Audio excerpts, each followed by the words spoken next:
सम्पूर्णमा elevate academy online learning प्लेटफर्मको तर्फबाट नमस्ते। आज मैले हजुरहरूको सामु सेन्टेन्स जोइनिङको पार्ट 11 भिडियो लिएर उपस्थित भएको छु। मैले यस भिडियोमा सेन्टेन्स जोइनिङका बाँकी नियमहरू पढाउने छु र इक्जाम्पल सहित हरेक नियम बुझाउने प्रयास गर्नेछु। मलाई आशा छ मैले पढाउने कुराहरू तपाईले बुझ्नुहुनेछ। ओके, सुरु गरौँ। यहाँ 4 नम्बरमा लेखिएको छ। 4 नम्बरमा लेखिएको छ not only but also. Not only but also चाहिँ एउटा कनेक्टिभ हो। हामीले यो कनेक्टिभको प्रयोग कहिले गर्ने त? कुरो त्यो हो। कहिले भनेछ यहाँ लेखिएको छ, कुनै एक मात्र होइन अर्को पनि भन्ने अर्थमा। एउटा कुरो मात्र होइन अर्को कुरो पनि भन्ने अर्थमा हामी के गर्छौं? नट ओन्ली बट अल्सो को प्रयोग गर्दछौं। यहाँ इक्जाम्पलबाट बुझाउन खोजिएको छ। इक्जाम्पल नम्बर ए मा रहेको छ, not only does he tell lies but also misbehaves with everybody। यता एउटा व्यक्तिको व्यवहार, बानी बेहोरा, चालचलनको कुरा गरेको छ।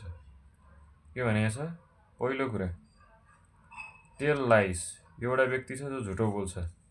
अर्को कुरा अरूसँग नराम्रो व्यवहार गर्छ। दुईटा कुरो छ। दुईटा कुरा दुईटा अर्थ छ हैन। दुईटा कुरो ल्याएछ भने हामीले कुन कन्जङ्सन अथवा कुन कनेक्टिभको प्रयोग गर्नु पर्यो त? हामीले नट ओन्ली बट अल्सो को प्रयोग गर्नुपर्ने हुन्छ। ओके, ल बी नम्बरमा हेरौँ। यता बी नम्बरमा लेखिएको छ, mister Rai is not only a teacher but also writer. यहाँ मिस्टर राईको अकुपेसनको कुरा गरिएको छ हैन। दुईटा अकुपेसन, एक मात्र होइन अर्को पनि भनिएको छ हैन। यता एक मात्र अकुपेसन होइन दुईटा अकुपेसनको कुरा गरिएको छ, टिचर र राइटर। यस्तो अवस्थामा हामीले कुन कन्जङ्सनको प्रयोग गर्नु पर्यो त? हामीले चाहिँ नट ओन्ली बट अल्सो को प्रयोग गर्नु पर्यो। के भयो त? Mister Rai is not only a teacher but also writer भनेर हामीले लेख्न सक्छौं। ओके, अगाडि बढौँ। ओके, ल यहाँ अगाडि 5 नम्बरमा लेखिएको छ बोथ एन्ड। ल यो बोथ एन्ड हामीले कहिले प्रयोग गर्ने त? दुवै भन्ने अर्थमा। ओके, दुवै भन्ने अर्थमा कुनै दुवै व्यक्तिलाई जनाउने छ भने अथवा कुनै दुवै व्यक्तिको कुरा गरेको छ भने हामी के गर्छौं? बोथ एन्ड को प्रयोग गर्छौं। बोथ एन्ड के हो? बोथ एन्ड एउटा कन्जङ्सन हो अथवा यसलाई हामी कनेक्टिभ पनि भन्दछौं। यता हेरौँ त केही इक्जाम्पलले क्लियर हुन्छ। यहाँ मैले केही इक्जाम्पल लिएको छु बुझाउनका निम्ति। यहाँ ए नम्बरको इक्जाम्पलमा लेखिएको छ, ए नम्बरमा both Hari and Geeta are teachers. यहाँ दुईटा व्यक्तिलाई जनाउन खोजिएको छ, हरि एन्ड गीता। ओके, त्यसैले यहाँ के को प्रयोग गरियो? बोथ एन्ड को प्रयोग गरियो। अब बी नम्बरमा हेरौँ। बी नम्बरमा के लेखिएको छ, she phoned both his son and daughter. अब यहाँ पनि दुईटा व्यक्तिलाई देखाउन खोजिएको छ, सन र डटर हैन। दुईटा व्यक्ति भयो भने यता के को प्रयोग गरियो त? बोथ एन्ड को प्रयोग गरियो भनेर हामी बुझ्न सक्छौं। अगाडि बढौँ। ओके, यहाँ 6 नम्बरमा के लेखिएको छ, वेदर अर। हामीले वेदर अर को प्रयोग कहिले गर्ने त भन्ने कुरो छ। हामीले वेदर अरको प्रयोग दुईवटा कारणहरूको एउटै परिणाम भएमा हामी वेदर अरको प्रयोग गर्छौं। यति चाहिँ बुझ्नु पर्यो। दुईवटा कारण छ तर परिणाम एउटा मात्रै छ भने के गर्नुपर्छ? वेदर अरको प्रयोग गर्नुपर्ने हुन्छ भन्ने बुझ्नुपर्छ। ल अब इक्जाम्पलमा हेरौँ। इक्जाम्पलबाट अलि बढी क्लियर हुन्छ। ए नम्बरमा लेखिएको छ whether he comes or not she will be angry with him भनेको छ। अब यहाँ के छ? दुईटा घटना छ, आउँछ या आउँदैन, होइन? आउँछ या आउँदैन, तर ऊ रिसाउँछ। परिणाम के छ? रिसाउँछ। आए पनि रिसाउँछ, नआए पनि रिसाउँछ। घटना दुईटा, परिणाम एउटा। बुझ्यो? ओके। अब अर्को इक्जाम्पलमा हेरौँ। अर्को इक्जाम्पलमा के लेखिएको छ? Whether we build more hospitals or train more doctors, people will not be healthy without clean drinking water, good sanitation and a balanced diet. Okay? यहाँ के भनिएको छ? दुईटा कारणहरू छ। यहाँ चाहिँ बिल्ड मोर हस्पिटल्स और ट्रेन मोर डक्टर।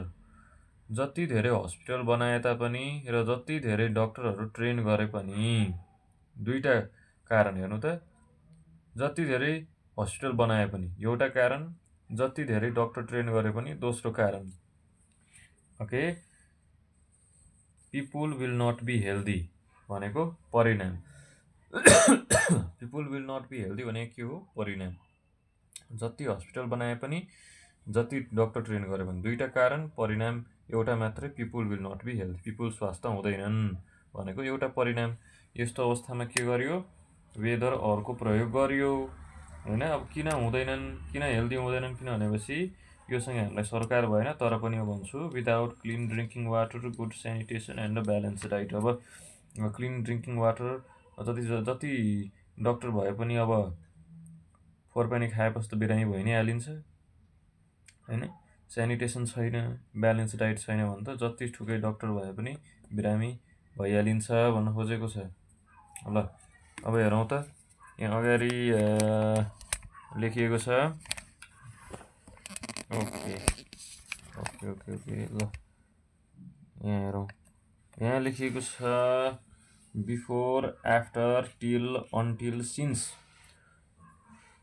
यी संयोजकहरूको, कनेक्टिभहरूको अथवा कन्जङ्सन भनौँ, तिनवटा एउटै हो। कहिले प्रयोग गर्ने त भन्ने कुरो यहाँ लेखिएको छ। ल म सुरुमा स्टार्ट गर्छु बिफोर एन्ड आफ्टरबाट। सुरुमा के लेखिएको छ? बिफोर एन्ड आफ्टर लेखिएको छ। यहाँ इक्जाम्पलमा हेरौँ। यहाँ इक्जाम्पल एमा लेखिएको छ the plane had already taken off before we reached the airport. Okay? बिफोरको यसरी प्रयोग गरिएको छ। यता बिफोरको प्रयोग गरिएको छ, अन्डरलाइन पनि गरिएको छ। दुईटा क्लजलाई बिफोरले जोडेको छ। हामी एयरपोर्ट पुग्नुभन्दा पहिला नै के भनेको छ? The plane already had already taken off before we reached airport. हामी एयरपोर्ट पुग्नुभन्दा पहिला नै प्लेनले के गरिसकेको रहेछ? टेक अफ गरिसकेको रहेछ भनेको छ। ओके? ल यो कुरो चाहिँ बुझ्नु पर्यो। बिफोरको यसरी प्रयोग गर्न सकिन्छ। अब अगाडि बढौँ। अगाडि के लेखिएको छ? ओके ओके ल ओके यहाँबाट क्लियर हुनुपर्छ। यहाँ बी नम्बरमा के लेखिएको छ? The nurse arrived after the mother had died. यता आफ्टरको कहिले प्रयोग गर्ने त? नर्स आयो, कहिले आयो? मदर मरिसकेपछि आयो, होइन? भनेको छ। त्यसरी हामी के गर्छौँ, यो समयमा आफ्टरको प्रयोग गर्छौँ। पहिला के भयो, मदर मर्यो, त्यसपछि के आयो, नर्स आयो। यो चाहिँ बुझ्नु पर्यो। अब 2 नम्बरमा हेरौँ, यहाँ टिल अथवा अन्टिल लेखेको छ। टिल अथवा अन्टिलको चाहिँ कहिले प्रयोग गर्ने त? यहाँ इक्जाम्पलले बुझाउन खोजिएको छ, Raju will be away until अथवा टिल। एउटै हो है, अन्टिल पनि लेख्न पाइयो, टिल पनि लेख्न पाइयो, एउटै कुरो। अन्टिल नलेख्ने, टिल लेख्ने, करेक्ट, लेख्न पाइयो। टिल लेख्ने, अन्टिल नलेख्ने, करेक्ट, यो पनि हो, लेख्न पाइयो है। He gets information to return. Raju will be away until he gets information to return. Okay, जब राजु के हुन्छ, पर हुन्छ, परै बस्छ, जबसम्म उसलाई फिर्ता आउनका लागि भनिँदैन भन्न खोजिएको। यो अवस्थामा अन्टिलको प्रयोग गर्न सकिन्छ अथवा टिलको प्रयोग गर्न सकिन्छ। यहाँ बी नम्बरमा लेखिएको छ, please wait for me until अथवा टिल इट स्टप्स रेनिङ।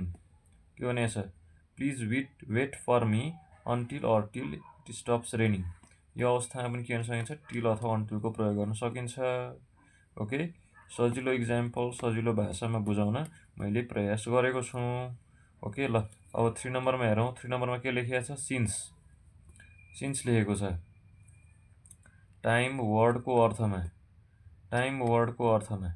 अब हेरौँ त, इक्जाम्पलबाट बुझिन्छ। She has been living there since she got married, होइन? सिन्सको प्रयोग कहिले गर्ने त? ऊ त्यहाँ बस्दैछ, उसले बिहे गर्यो, यो अवस्थामा सिन्सको प्रयोग गर्न सकिन्छ। अब अगाडि पनि प्रयोग गर्न सकिन्छ। ओके, पहिलो घटनाको अगाडि पनि हामी सिन्सको प्रयोग गर्न सक्छौँ। यसरी, since he started teaching he has been unwell. यो अवस्थामा पनि हामी के गर्न सक्छौँ, सिन्सको प्रयोग गर्न सक्छौँ। आई गेस मैले पढाएका कुराहरू तपाईँले बुझ्नु भएको होला। धन्यवाद।